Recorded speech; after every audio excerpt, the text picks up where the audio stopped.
The Filipino man in red scrubs stood frozen on the wet asphalt, his stethoscope hanging like a noose around his neck, while a police officer crushed a fistful of fabric at his collar and screamed into his face. Blue and red lights painted their bodies, flashing across the shocked faces of drivers who'd stopped to watch. Somewhere behind them, a phone camera was recording every second. To anyone driving by, it looked like a criminal finally getting caught. No one could see the trauma pager vibrating in the man's pocket or hear the faint buzz of the hospital alert that meant someone on the other side of town might die if he didn't get there soon. His name was Dr. Adrian Ramos, 43, Filipino American, attending trauma surgeon at St. Gabriel Medical Center. For 15 years, he'd spent more nights in operating rooms than in his own bed, stitching together people broken in crashes, shootings, disasters. He was the one they called when the injuries were so bad that other surgeons stepped back. On nights like that, he didn't think about race or accent or where anyone came from. He thought about blood pressure, airway, seconds. Tonight was one of those nights. His shift had technically ended 2 hours earlier, but trauma never checked the time clock. Adrian had just gotten home, kicked off his shoes, and microwaved leftover adobo when his pager erupted, shrill and insistent. Level 1 trauma, multi-vehicle collision, surgeon needed stat. He dropped the fork, grabbed his coat, and was back in his car before the microwave's light faded. The hospital was 20 minutes away on a good night. This wasn't a good night. Rain had started, slicking the roads. He drove fast, but not reckless, 5, maybe 10 over the limit, hazard lights flashing so other cars would see him. He clutched his badge, clipped to his pocket, the word surgeon in bold under his photo. "Just hold on," he muttered to no one, to everyone, as if the injured passengers on some unknown stretch of highway could hear him. He was halfway there when the blue lights exploded behind him. At first, he didn't realize they were for him. He checked his mirrors, expecting the cruiser to roar past. Instead, it glued itself to his bumper, siren wailing. Adrian's stomach dropped. "Oh, come on," he breathed. He flicked on his blinker, moved to the shoulder, and rolled to a stop. His hazard light still pulsed, rain streaking the windshield. He took a breath. Calm, he told himself. Just explain. Cops worked with hospital staff all the time. They'd understand. The driver's door slammed. Heavy footsteps approached. His side mirror filled with the shape of a policeman, broad-shouldered, jaw tight, one hand resting near his holster. Adrian rolled his window down, rain-scented air rushing in. "Good evening, officer," he said, forcing his tone to be respectful but efficient. "Is there a problem? License and registration," the officer snapped, cutting him off. His name tag read, Hanks. "Now." Adrian swallowed. "Yes, sir. They're in my wallet and glove compartment." He moved slowly, keeping his hands visible. Decades of advice from other brown men in America buzzing in his brain. He passed the documents over. "Officer, just so you know, I'm a trauma surgeon at St. Gabriel. I've been paged in for a critical case. That's why I—" Hanks glanced at the license, snorted. "Yeah, and I'm the Pope. You were doing 15 over, weaving through traffic with your hazards on. You think flashing lights are some kind of magical free pass?" "I understand I was speeding," Adrian said, feeling his urgency spill into his voice. "I wouldn't do it if it wasn't an emergency. If you call St. Gabriel's main line, they'll verify." "Sir, step out of the vehicle," Hanks ordered. The word "sir" sounded less like respect and more like a warning. Adrian hesitated. "Officer, time is really out of the vehicle," Hanks repeated, each word a hammer. Adrian's heart thudded. He unbuckled, stepped out into the wet night. Rain flecked his red scrub top. His stethoscope bounced against his chest. The highway hummed nearby with slowed traffic. Onlookers craned their necks as they passed. "Turn around, hands on the hood," Hank said. "What? Why?" Adrian asked, genuinely stunned. "I've told you who I am. I have a badge." "We've had reports of people impersonating emergency workers to get out of tickets. Last month, some guy slapped a fake EMT sticker on his car and thought that made him special. I'm not falling for that again." Adrian stared at him. "I'm not impersonating anyone. Look at me. I'm wearing scrubs. My ID is right here. Before we continue the story, let me know what country you're watching from. Hit the like button if you love this story, and please subscribe if you are new to my channel. Let's continue. Hanks lunged, grabbing a fistful of Adrian's collar and slamming him against the hood. "Keep your hands where I can see them," he roared. Pain shot through Adrian's chest, where the metal pressed into his sternum. His stethoscope dug into his ribs. "I was just going for my badge," he gasped. "You said—" "I know what I said," Hank snapped. "I'm giving you lawful commands and you're ignoring them. You making a move on me?" Adrian's mind reeled. A move on him? He was a doctor who flinched when he accidentally pricked himself with a needle, not someone trying to fight a cop on the side of the road. "No," he said quickly. "No, sir, I'm not resisting." "Then stay still," Hanks growled. Behind them, a couple in a sedan slowed, staring. The woman lifted her phone, recording. Red and blue lights reflected off wet pavement, turning the scene into something surreal. Adrian tried again, voice ragged. "Officer, please, a trauma team is waiting for me. There's been a multi-vehicle crash. People may die if I'm late." Hanks rolled his eyes.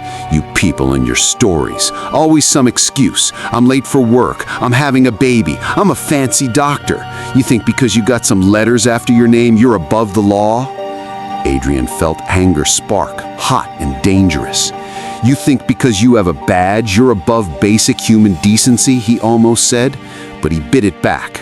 Sarcasm wouldn't save the patient bleeding out in some ER bay. He forced his voice to stay even. "If you don't believe me, call the hospital," he said. "Ask for the on-call trauma surgeon. They'll say my name." "Or," Hank said, leaning closer, breath hot in the cool air, "you can stop telling me how to do my job. Where are you rushing from, huh? Some basement clinic? You got meds in that car? Needles? You high?" "I'm coming from my home," Adrian said, disbelief turning his hands cold. "Look at the address on my license. It's 10 miles from here. There's a parking decal for St. Gabriel on my windshield." "Officer, please." Hanks tightened his grip. "I said stop," he barked. From the corner of his eye, Adrian saw more cars slowing, drivers rubbernecking. A small cluster of people had gathered at the side of the road where it widened into a turnout. Among them, a young woman in jeans had her phone pointed directly at them, face pale and angry. "Yo, he's a doctor," yelled someone. "Look at his clothes." Hanks didn't turn. "Back up," he shouted over his shoulder. "All of you, back up, or you're interfering with a traffic stop." Adrian's pager vibrated again, buzzing like a hornet against his hip. He glanced down reflexively. Hanks mistook the movement for defiance and yanked him upright by the collar, spinning him around to face him. The fabric bunched in his fist, pinning Adrian's stethoscope between them. Rain ran down Hank's shaved head, streaking his furious face. "You think I'm joking with you?" Hank snarled. "You want to act suspicious on my highway, you're getting treated like everyone else." Adrian met his eyes head on now. Fear and frustration collided in his chest. "Do I look suspicious because I'm speeding or because I'm brown?" For a split second, Hank's grip faltered. Just a second. Then his jaw clenched again. "You're suspicious because you broke the law. Don't you dare play that card with me." Adrian's throat wanted to close. He was too tired for this. Too tired from back-to-back surgeries, from explaining himself 100 times a year to people who assumed he was the nurse or the janitor until they saw the word doctor. His voice cracked. "I'm playing the 'someone is dying while we argue' card." Hank scoffed. "If someone was really dying, an ambulance would be transporting them, not some hero in a Honda." As if on cue, the distant wail of sirens rose. Not police this time, but ambulances, multiple, heading toward the city. Adrian flinched. That sound usually meant hope. Right now it felt like accusation. The young woman filming stepped closer, staying just out of reach. "Officer, he literally has a stethoscope around his neck. How many drug dealers do you know wear scrubs?" "Ma'am, step back," Hanks repeated, but his voice had lost a bit of its edge. In that moment, another set of headlights swept across them, followed by the crunch of tires pulling onto the shoulder. A dark SUV rolled to a stop behind the patrol car. The doors flew open. Out stepped a man in a navy jacket with a hospital logo over the heart and a badge clipped to his belt. Beside him, a paramedic in a reflective vest jogged up. "Adrian," the man shouted. "What the hell?" Hanks shifted, still gripping Adrian's collar. "Sir, stay back," he said automatically. "Police business." "Your business has my trauma surgeon pinned to his car in the middle of a mass casualty event. Take your hand off him." Hanks blinked. "Your what?" "Trauma surgeon," Park repeated, enunciating the words like each one weighed a pound. "The one we paged 20 minutes ago when 3 kids came in from a rollover with their insides in the wrong places. The one we're waiting on so they don't die." He jabbed a thumb at Adrian. "This man." The paramedic nodded. "We've been calling his cell. He didn't answer. Now I see why." For the first time, doubt cracked through Hanks's bravado. He looked at Adrian's scrubs, really looked at them. The hospital logo on the chest, the ID badge clipped to his pocket, half tucked under the fabric where he'd tried to reach it. "Let him go," Park said again, quieter but more dangerous now. Hank slowly released his grip. Adrian stumbled back a step, rubbing his throat where the fist had been. His stethoscope swung free, cold against his skin. "What is this?" Park asked, looking between them. "You pull over a doctor on his way to a trauma alert and decide the best use of your time is to choke him on the shoulder of the road?" Hanks's ears burned. "He was speeding," he said stiffly, "driving with hazards on, acting evasive. He was doing his job," Park snapped. "The job where he fixes what speeding and drunk driving does to bodies, something your department relies on every week." He turned to Adrian. "Are you okay?" "I'm late," Adrian said, voice tight. "That's what I am." Park nodded once, then thrust out a hand. "ID," he said. Adrian unclipped his badge with shaking fingers and handed it over. He spun and slapped it against Hanks's chest, right over his own police badge. "Read it," he said. Hanks glanced down. The badge stared back. "Adrian Ramos, MD, attending trauma surgeon. Level 1 Trauma Center, St. Gabriel." The photo showed Adrian in a white coat, eyes tired but steady. The badge was scuffed at the edges like it had lived in countless pockets. Next to it, a bright red sticker, Rapid Response Team. Something in Hanks's face changed. The anger didn't vanish, but it morphed into something heavier. He looked past Adrian, toward the faint glow of the city where the ambulances had gone. "You really?" he began, then stopped. "Yes," Adrian said flatly. "I really." Behind them, the woman with the phone lowered it slightly, seeing the shift. Park took the badge back and clipped it onto Adrian's pocket himself, hands gentle where Hanks had been rough. "We have 3 teenagers in the OR holding area," he said, voice low but urgent. "One's barely hanging on. I need you." The darker part of Adrian wanted to say, "I needed someone too 5 minutes ago." Instead, he just nodded. "Then we're wasting time." He moved toward his car, but Hanks stepped in front of him. Adrian tensed instinctively. Hanks swallowed. The words seemed to hurt coming out. "I need to run your plates and write you a warning for the speed. After that, you're free to go." Park stared at him.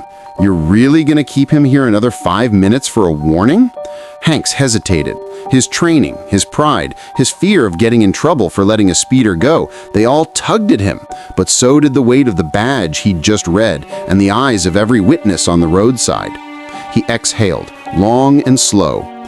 "I'll consider this verbally addressed," he said finally. "No ticket. Just slow down where you can, okay?" "Where I can," Adrian echoed softly. "Sure." Hanks stepped aside. "Doctor," he said, voice rough, I apologize. I should have checked sooner. Called the number you offered. I let a call from last month cloud my judgment." "You let my face cloud your judgment," Adrian replied, not cruelly, just stating a fact. "Another driver in a white coat might have gotten a very different traffic stop." Hanks didn't argue. His gaze dropped. "You're probably right," he said quietly. I'll be writing this up myself. IA's gonna see it anyway from the dash and body cams. Better they hear it from me first. Body cams? The woman with the phone repeated from the edge of the scene. Good! Then you won't lose the part where you grabbed his neck. Hanks flinched. Ma'am, he began. I'm posting this either way, she said, but I'll include this part too. Adrian looked at Hanks for a long second. He saw not a monster, but a man who'd made a dangerous, biased call and was only now realizing how close it had come to costing lives. I don't have time to stay for your paperwork, Adrian said. But after tonight, if your department wants to talk about how our jobs intersect, call my office. I'd rather see you in the trauma bay as a partner than on the side of the road like this. Hanks nodded slowly. Maybe. That would be good, he said. Adrian slid into his car. Park and the paramedic jumped back into the SUV. Engines roared to life. As they pulled away, Hank stood on the shoulder, watching the red Honda merge back onto the highway and disappear into the spray of rain and headlights. At the hospital, the night blurred into a familiar rhythm of crisis. Adrian scrubbed in, gloved up, opened a chest, clamped an artery. He worked on instinct and training and muscle memory, his mind compartmentalizing the flash of blue lights and the feel of fingers at his throat, tucking it away to process later. Hours later, as dawn stained the sky gray, he walked out of the OR exhausted but upright. One of the kids would live, one might, one hadn't made it. He leaned against the wall for a moment, letting the adrenaline drain. His phone buzzed. A text from an unknown number popped up. This is Officer Hanks. Got your contact from Dr. Park.